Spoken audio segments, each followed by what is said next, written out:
Hey guys, we are restoring model for Piaggio Bv 250 2010.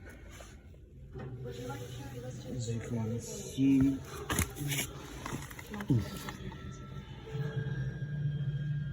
it's actually a brand new model. It's just been sitting for a very long time.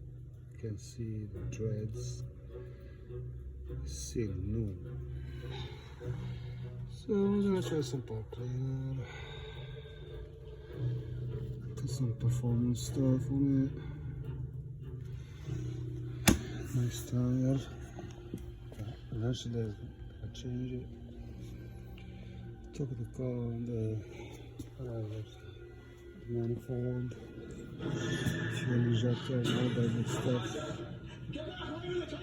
It's the cylinder right there. And here's case.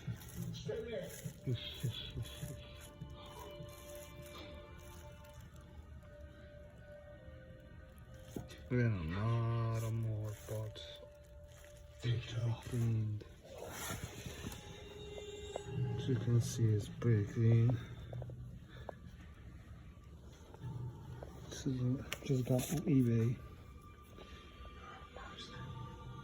It's hard to find those parts, man. Very hard to find those parts. Oh. So that's the clutch.